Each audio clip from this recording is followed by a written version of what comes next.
Hey, so if you've got a cheap figure skate like this, what I would suggest for you is just cutting an insert in the back. Now, this is one of our demo skates that we have here at the shop, so I've cut out the whole back end of the actual hooks, so it looks like this. So you can do it in a couple of directions. You can use a small pointed end, depending on which one you have. If you've got the Blade Master, sometimes they come with this set. Sometimes you can just use the rivet spidering tool like that. What I prefer to do versus because the spidering out looks like this, I prefer to use the round one and then it'll flatten out. This is why I'm not sure that if you can use the eyelet knockout, this guy. So we're going to try that in this video today. So here we go. This is a wrist board. This is an RF1 light. It's just the little skate that we've got around the shop for doing some demo work and when we're training people. So what I'll do is I will show you how I would remove the hooks on this side. Now the thing about this kind of skate, it has what's called a post hook.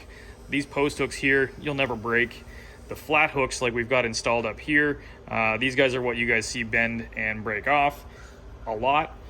What I would say is if you're finding that these things break off, and we can break one off for you right now,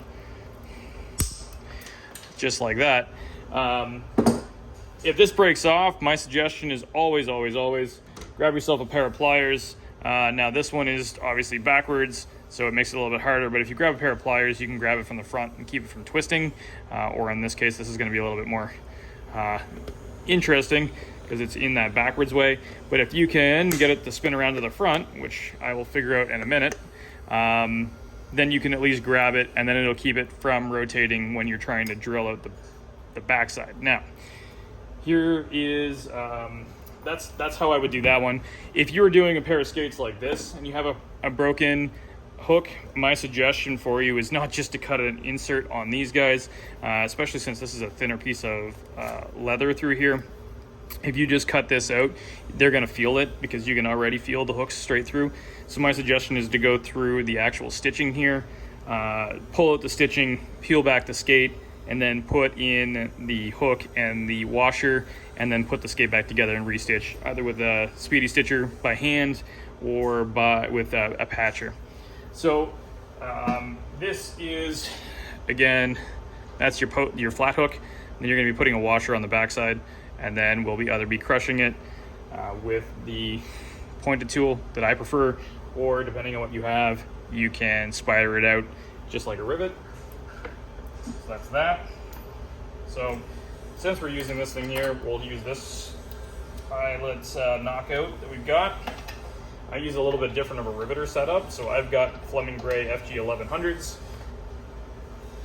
Blade Master will have basically the same dies. So what I'm going to try to do, since I'm sure yours is very similar to that top one, I'm going to try to knock out this top one with the knockout tool. If it works, fantastic. If not, we're going to have to try plan B. So this is kind of what I was assuming. So if you push it through like this, it doesn't really work. But I guess what you're trying to do is if you've got the top already knocked off, and we get this skate back off of the riveter. Come on, give me back the skate. We can flip it over this way, and we can try to push it out this way. Now the problem with this way too is you're still not going to get it through because you're just going to run into everything. So that's kind of what I was assuming. You're not going to be able to get it off with the eyelet knockout, or at least the way that I've got them set up, you're not going to be able to get them out with the knockout. So let's try this guy down here, the second one. I guess if you give it enough of a push, you'll push it straight through. My worry is exactly like what just happened here, is that you damage the skate by pressing out such a big hole that you push it directly through. So that's no good. So I don't necessarily suggest that way, because then all of a sudden you've got more issues. So what I would suggest for you, and we'll use this third one down here as kind of what I would suggest. I would make an incision very similar to this. Okay, you can use an awl. Find the back of that rivet, just like that. So you can find it. You can find the back of the rivet just like that. you'll know where it is. That way you can mark it. Then I would open up your leather this way, and if you open up the leather, you'll see on the inside, and I don't know that I've got enough spot. Again, this is my demo skate, so I'm not going to be really gentle with it. But on the inside there, you'll see the washer kind of shine in silver. Then, again, you've already broken off one, I assume, so it's broken off similar to this. I would grab it with a pair of pliers. And if I spin this down here, I'm assuming you can still see this. I will zoom it in a little bit and get rid of this guy.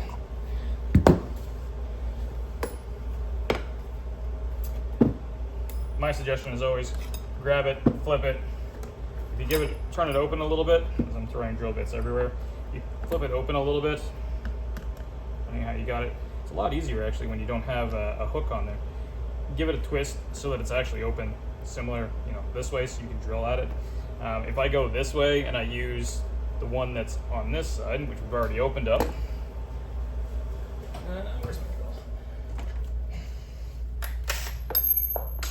As I throw things around, set it up with a bigger drill bit than what's actually the neck of that hook. And then we're going to drill through. So I usually just pull it this way. You can give it a drill on the backside.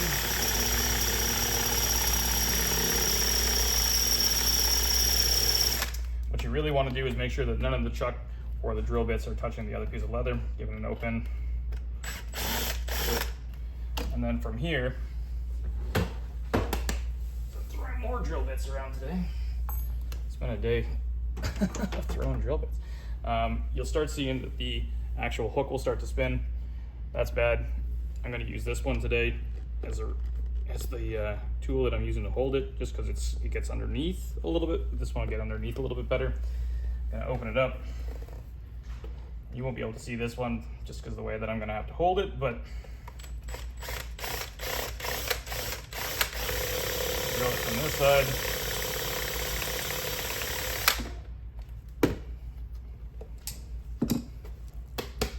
Knock off all that copper. And usually what you can do is give it a grab and you'll be able to pull it through. So we've just pulled it through by grabbing it, giving it a pull. Dump that in the garbage can. From here, I don't know if you saw all that stuff, but from here you've just got the washer and the backside of the rivet left. So that's nice and easy. That's all done. To get it back in here, just switch out the riveter again. Ooh, come on.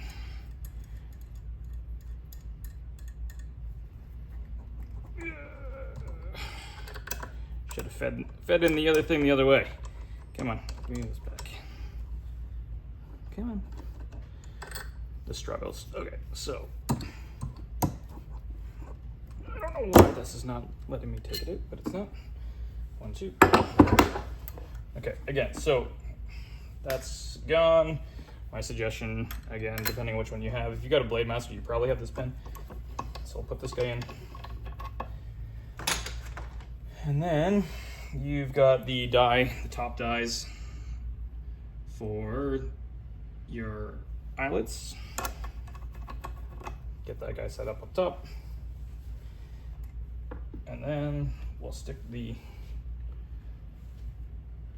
hook down in. Make sure you've got it aligned properly. Flip it over. Put that washer on the back side. Now, if you don't have, if you're doing this, obviously you don't have this big piece. If you only have the slit in there, my suggestion is to slide it in back towards the heel and then use an awl and pull it back into center. And then that's where you can use the awl, again, the point, to find that centerpiece and then lock it in. That way you don't have to like fish around for it or break off a number of these guys as you're trying to find it. Now, I'm just gonna set this guy on.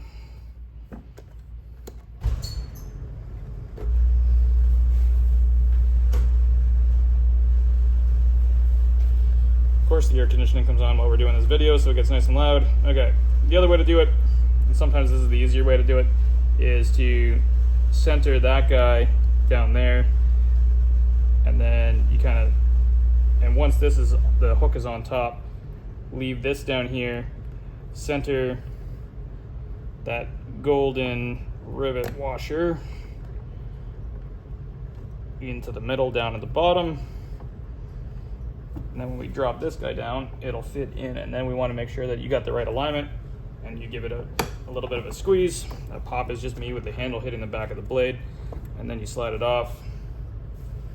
And just like that, she's set up, and of course it doesn't want to focus. But just like that, that's how you can do it. If you find that you wanted to get it a little bit flatter, you find that it's, if you've only got the crush tool, my suggestion is pull out your the flat bottom piece that you're going to be using for when you're doing copper rivets. Put that guy on, get in here, same kind of way, lock this on, pull it down, give it a little bit of a love tap here. Now my suggestion is to do it just kind of like a pulse.